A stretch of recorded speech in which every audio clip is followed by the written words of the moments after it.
2022 July 15 అంటే దాదాపు ఇదే సమయం 4 ఏళ్ల కిందట భయంకరమైన వరద వచ్చింది గోదావరిలో. భయంకరమైన వరద, 500 సంవత్సరాల్లో ఎన్నడూ రానంత వరద, దాదాపు 28.5 లక్షల క్యూసెక్కుల వరద. అంటే దాదాపు 247 టీఎంసీలు ఒక ఉప్పెనలాగా ఒకటేసారి 28.5 లక్షల క్యూసెక్కులు.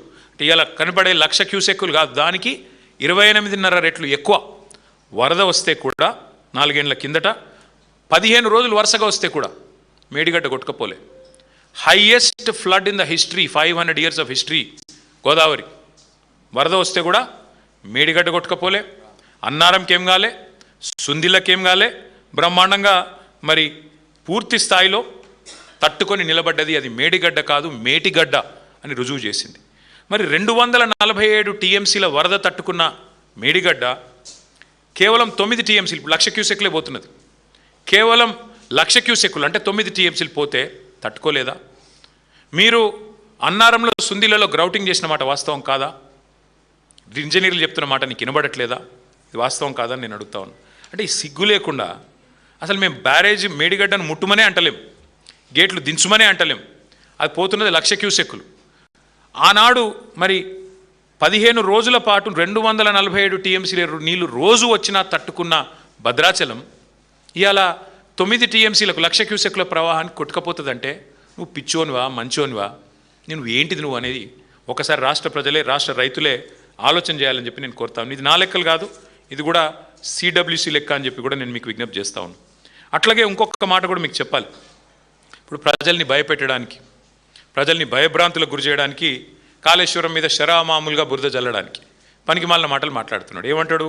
2022 వరదల ఫోటోలు చూపెట్టి అప్పుడు కన్నెపల్లి పంప్ హౌస్ మునిగింది అని చెప్పి అడ్డమైన మాటలు మాట్లాడుతున్నాడు. నేను వారికి చెప్పేది ఒకటే, ఇప్పుడు రెడీగా కన్నెపల్లిలో బటన్ నొక్కితే మోటార్లు పనిచేస్తాయి, పంప్ హౌస్ మంచిగా ఉంది, పాపం ఇంజనీర్లు కష్టపడుతున్నారు, నువ్వు పట్టించుకోకపోయినా వాళ్ళు మెయింటైన్ చేస్తున్నారు. ఒకవైపేమో నీళ్లు లేక రైతులు ఏడుస్తుంటే అదో విషాదం అనుకుంటే, నువ్వేమో ఒక పైశాచిక ఆనందంతో, సాడిస్టిక్ ప్లెజర్తో నీళ్లు ఉండి నీళ్ళు ఎత్తక మా మీద కోపంతో ఇష్టం వచ్చినట్టుగా వ్యవహారాలు చేస్తూ ఉన్నావు. ఇవాళ రాష్ట్రంలో వాతావరణ శాస్త్రవేత్తలు చెప్తున్నారు, ఇంజనీర్లు చెప్తున్నారు, మరి ఎల్నీనో ప్రభావంతో పైన ఎక్కడ నీళ్లు లేవు, సిస్టంలో నీళ్ళు ఎక్కడ ఉన్నాయా అంటే ఒకటే చోట కన్నెపల్లి దగ్గర ఉన్నాయి. గోదావరిలో అక్కడ ప్రాణహిత నుంచి నీళ్ళు వస్తూనే ఉన్నాయి. ఇది అక్టోబర్ వరకు కొనసాగుతుంది. ముఖ్యమంత్రి గారు వర్షాలు వచ్చే సూచన లేవని చెప్తా ఉన్నారు వచ్చే వారం రోజులు.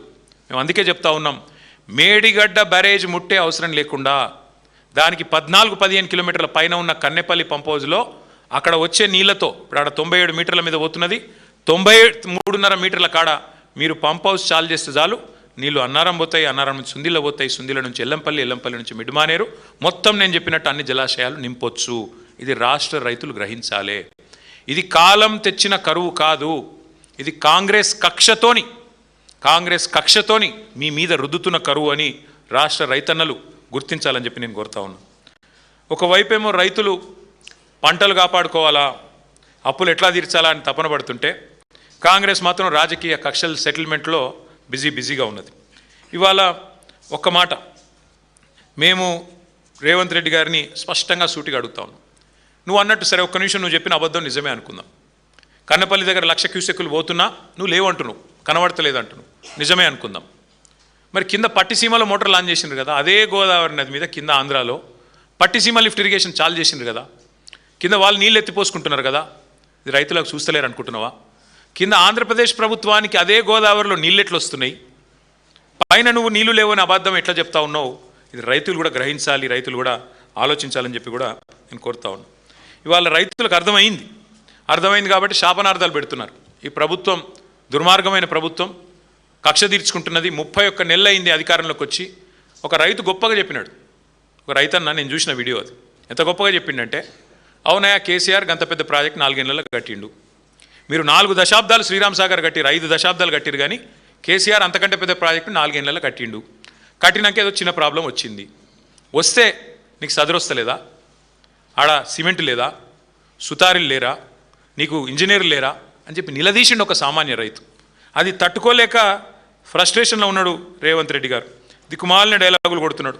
ఆయన మాట్లాడుతుంటే నిజంగా నాకు నవ్వాలో ఏడవాలో అర్థం కాలేదు. మొన్న ప్రెస్ మీట్ పెట్టి పక్కన మంత్రులందరినీ కూర్చోబెట్టుకొని తన అజ్ఞాన ప్రదర్శన చేసిండు.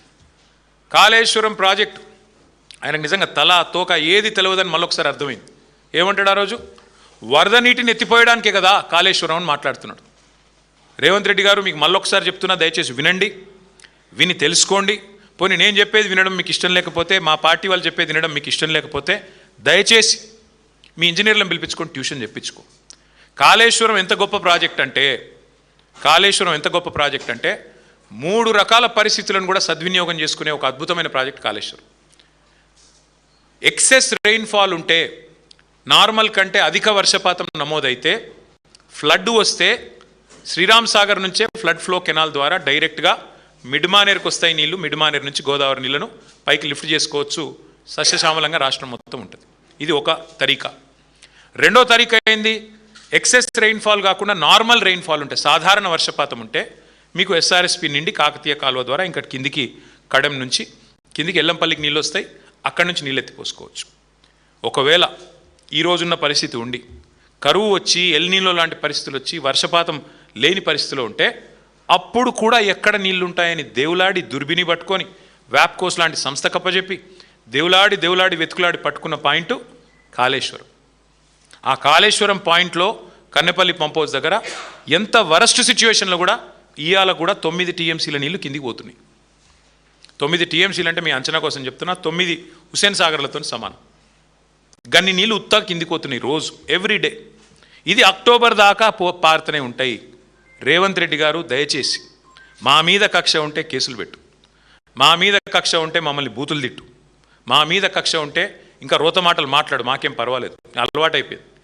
కానీ రైతుల మీద దయచేసి పగబట్టకు, రైతుల మీద కోపం తీర్చుకోకు. కాళేశ్వరాన్ని బదనాం చేయాలి, కాళేశ్వరం కూలేశ్వరం అని చెప్పి పనికిమాలిన కూతలు కుయ్యాలి అని చెప్పి వాగే పిచ్చివాగుడిలో దయచేసి రైతులు, రాష్ట్రంలోని లక్షలాది మంది రైతుల వారి నోట్లలో మట్టి కొట్టకు. ఇది నా ప్రార్థన. వారికి ఇంకొకటి కూడా తెలుసు, రేవంత్ రెడ్డికి తెలియదని కాదు, భద్రాచలానికి ముప్పు అని మాట్లాడాడు. భద్రాచలానికి ముప్పు ఎక్కడి నుంచి ఉండదు నిజానికి? భద్రాచలానికి ముప్పు అంటే ఏమైనా ఉంది అంటే పోలవరంతో ఉంది.